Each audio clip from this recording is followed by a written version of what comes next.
안녕하세요. 옥하는 목사님의 산상수훈 강해 설교 시리즈를 들어주셔서 감사합니다.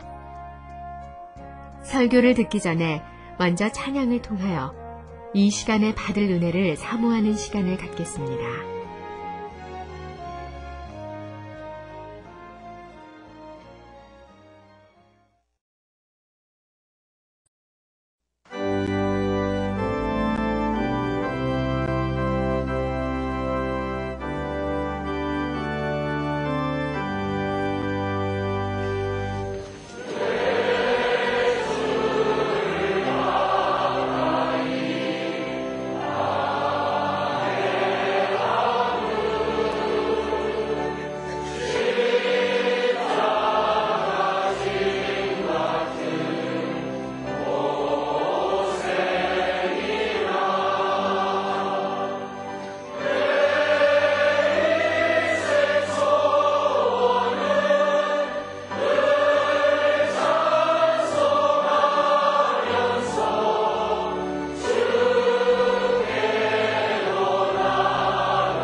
오늘은 산상수훈 강해 설교 그 17번째 시간으로 마태복음 5장 33절에서 37절을 중심으로 투명한 정직, 고난받는 정직이라는 제목의 말씀을 들으시겠습니다. 먼저 제가 본문을 읽어드리겠습니다. 또 옛사람에게 말한 바 헛맹세를 하지 말고 내 맹세한 것을 주께 지키라 하였다는 것을 너희가 들었으나 나는 너희에게 이르노니 도무지 맹세하지 말지니 하늘로도 말라. 이는 하나님의 보좌임이요 땅으로도 말라. 이는 하나님의 발등상임이요. 예루살렘으로도 말라. 이는 큰 임금의 성임이요. 내 머리로도 말라. 이는 내가 한 터럭도 희고 검게 할 수 없음이니라. 오직 너희 말은 옳다 옳다, 아니라 아니라 하라. 이에서 지나는 것은 악으로 쫓아나느니라. 아멘.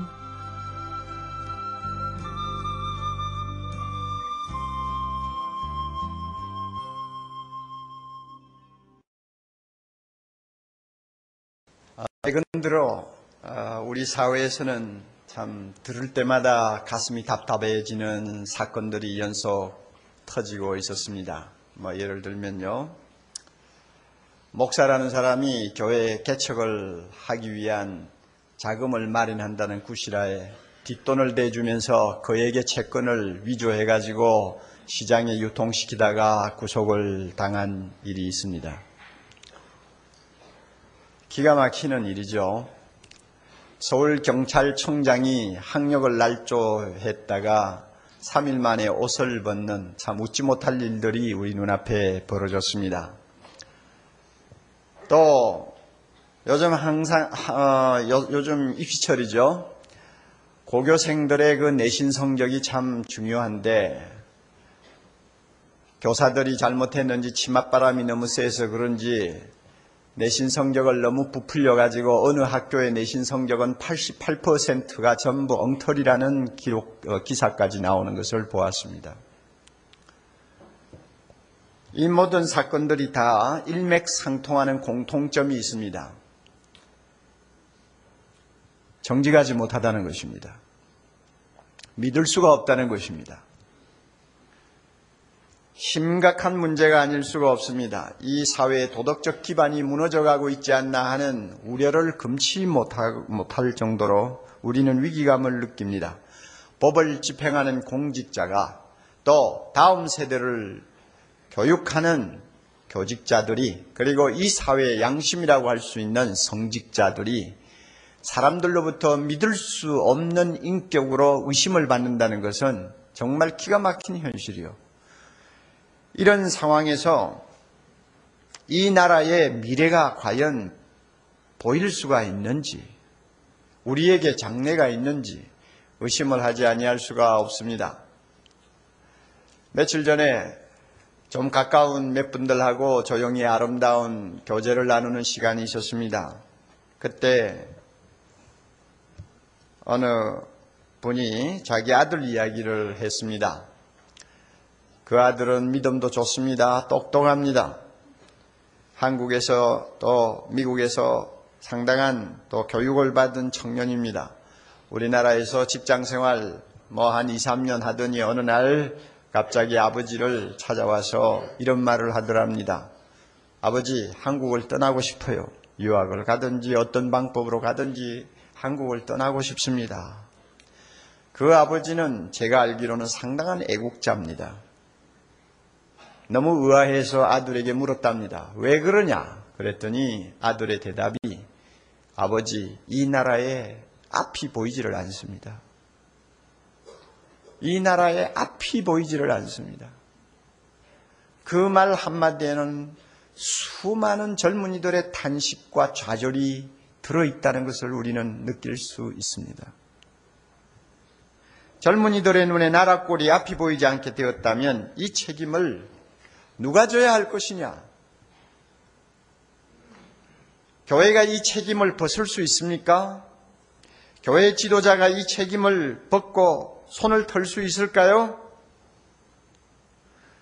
세상의 빛과 소금으로 부름받은 교회, 우리 모두가 이 나라에는 1000만인이 넘는다고 지금까지 떠벌이며 자랑을 했기 때문에 더 이상 책임을 회피할 수가 없습니다.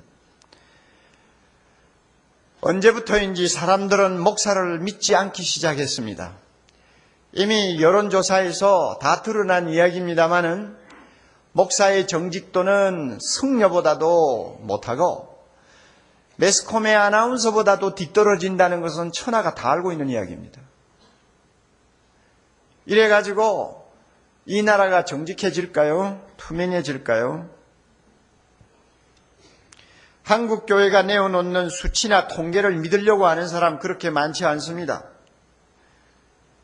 세상의 빛이라고 하는 교회가 이렇게 어두우니 나라가 어떻게 앞이 보이겠습니까? 그렇지 않겠어요? 이런 설교를 해야 되는 저 자신도 쥐구멍이 있으면 차라리 들어가서 숨고 싶은 생각이에요. 어떻게 할 도리가 없는 상황을 놓고 내 힘으로 도무지 바꿀 수도 없는 이 암담한 현실을 놓고 차라리 어딘가 사라져버리는 것이 낫겠다는 생각을 합니다. 이만큼 우리나라가 지금 도덕적으로 어렵습니다. 우리 모두 긍정해야 합니다.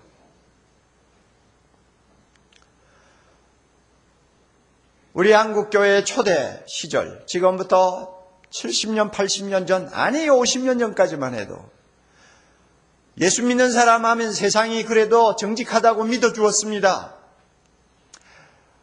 왕도둑놈 같은 양심 없는 사람이라도 예수 믿으면 정직한 사람이 된다고 천하가 다 인정했습니다. 그러나 오늘날은 상황이 달라요.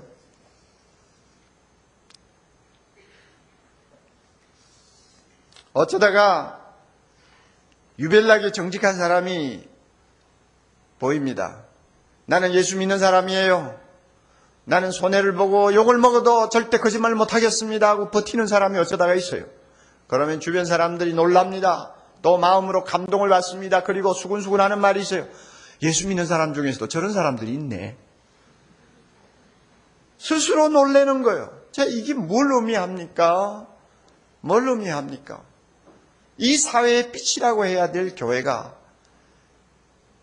정직하지 못하다는 데서는 안 믿는 사람과 다를 바가 없고 이 사회의 불신 모든 정치인들이나 기업가들보다도 교회의 지도자가 더 나은 점이 없다는 이야기입니다. 자, 이런 상황을 우리가 오늘 맞고 있습니다. 얼마나 기가 막히는지요. 얼마나 하나님 앞에 두려운지요. 부끄러운지요. 사랑하는 형제자매 여러분, 우리 모두가 정직한 사람으로 다시 태어나지 아니하면 하나님께서 한국 교회에서 얼굴을 돌리실지 모릅니다. 촛대를 옮기실지 모릅니다. 우리 모두가 세상 사람들에게 짓밟히는 맛이른 소금이 되어버리면